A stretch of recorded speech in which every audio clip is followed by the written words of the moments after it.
ان پر نیند طاری کر دی، وہ 100 سال تک سوتے رہے۔ قرآن پاک میں اللہ نے اس کا تذکرہ بیان فرمایا ہے، 3 پارے میں سورہ بقرہ ہی میں ہے۔ 100 سال تک ایک ہی مقام پر سوتے رہے، پھر 100 سال کے بعد مولا نے دوبارہ انہیں اٹھایا اور وہ اپنی قوم کے پاس آئے۔ ان کے بچے ان سے بڑی عمر کے ہو چکے تھے، یہ غالباً 33 یا 35 سال کی عمر میں گئے تھے۔ واپس جب اٹھائے گئے 100 سال کے بعد تو ان کی جو عمر تھی وہی تھی، لیکن جو قوم کی عمر تھی وہ 100 سال آگے جا چکی تھی۔ اب اس معجزے کو دیکھ کر کے کئی لوگ ششدر رہ گئے، کیا کوئی 100 سال کے بعد دوبارہ اٹھ سکتا ہے؟ کوئی موت کے بعد دوبارہ آ سکتا ہے؟ تو ان لوگوں نے کیا کہنا شروع کیا، ایسا حیرت انگیز کام ہم نے آج تک دیکھا نہیں تھا۔ اگر عزیر کے ساتھ ایسا ہوتا ہے تو یہ اللہ کا بیٹا ضرور ہوگا۔ وقالت اليہود عزیر ابن اللہ، تو یہودیوں نے کہا عزیر اللہ کا بیٹا ہے، تو انہوں نے کہاں تک بڑھا دیا؟ اللہ کا بیٹا کہہ دیا۔ اب ادھر آئیں عیسیٰ علیہ السلام۔ عیسیٰ علیہ السلام دنیا میں وہ تنہا شخص ہیں جو بغیر باپ کے پیدا کیے گئے۔ آدم علیہ السلام کے بعد، آدم علیہ السلام کو تو اللہ تعالیٰ نے بغیر باپ بغیر ماں کے پیدا کیا، لیکن عیسیٰ علیہ السلام صرف اور صرف حضرت بی بی مریم سے پیدا کیے گئے، اور حضرت مریم کو کسی نے چھوا تک نہیں، وہ اتنی پاکیزہ تھی۔ جبرائیل امین علیہ السلام نے پھونک ماری اور وہ حملہ ہو گئی، اس حمل سے حضرت عیسیٰ علیہ السلام پیدا ہوئے، اور عیسیٰ علیہ السلام کا لقب بھی ہے روح اللہ۔ اب عیسیٰ علیہ السلام کے کچھ معجزے بھی تھے، وہ مٹی کے پرند بناتے تھے، مٹی کے کیچڑ اس میں پھونک مارتے تو پرندے زندہ ہو کر اڑتے تھے، یہ قرآن پاک میں ہے۔ جب عیسائیوں نے یہ تمام حیرت انگیز معاملات دیکھے نبی سے تو کہہ بیٹھے عیسیٰ اللہ کا بیٹا ہے۔ کیا کہا؟ عیسیٰ اللہ کا بیٹا ہے، معاذ اللہ رب العالمین۔ وقالت النصارى المسیح ابن اللہ، نصارہ نے کہا عیسیٰ علیہ السلام اللہ کے بیٹے ہیں۔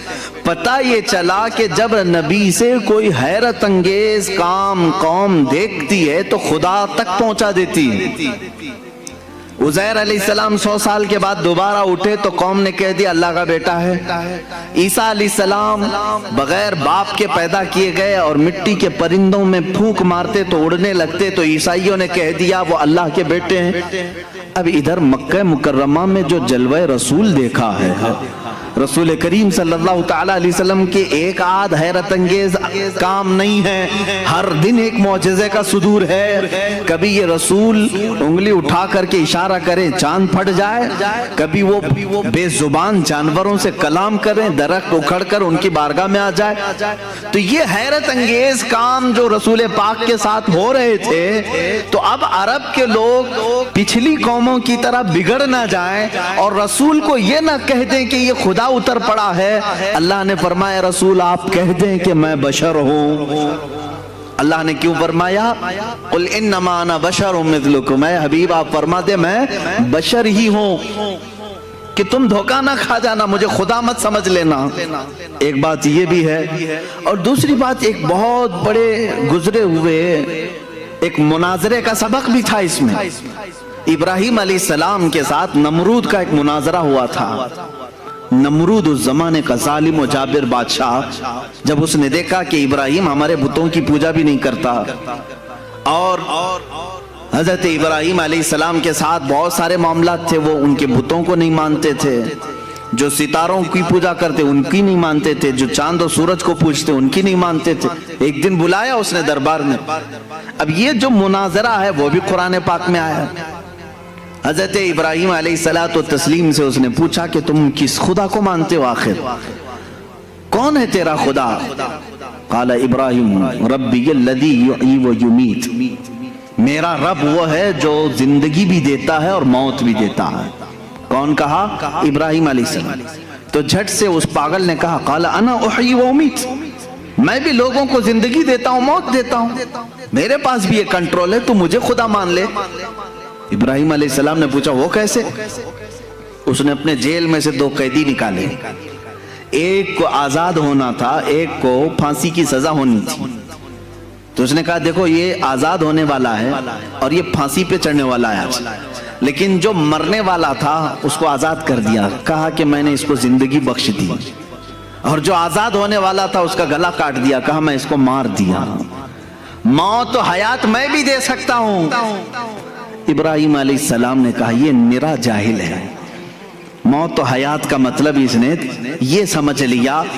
اب ابراہیم علیہ السلام نے اتنا زبردست چیلنج پیش کیا جو قرآن میں ہے، قال ابراہیم فإن اللہ یأتی بالشمس من المشرق فأتی بها من المغرب۔ اب ابراہیم علیہ السلام نے سیکنڈ جو چیلنج دیا، فرماتے ہیں ابراہیم علیہ السلام میں اس خدا کی عبادت کرتا ہوں، میرا اللہ وہ ہے جو سورج کو مشرق سے نکالتا ہے، سورج کو پورب سے ایسٹ سے نکالتا ہے، فأتی بها من المغرب، اگر تو خدا ہے تو اس کو مغرب سے نکال کے دکھا، یعنی ویسٹ سے ایک بار نکال۔ چیلنج تو دیکھ رہے ہیں آپ، حضرت ابراہیم علیہ السلام نے نہیں کہا کہ جیسے میرا خدا روز پورب سے سورج نکالتا ہے کل تو نکال، تو کل سورج نکلتا تو وہ یہی کہتا آج میں نے ہی نکالا ہے، آج جو سورج نکلا ہے ایسٹ سے، پورب سے، مشرق سے، وہ میں نے ہی نکالا۔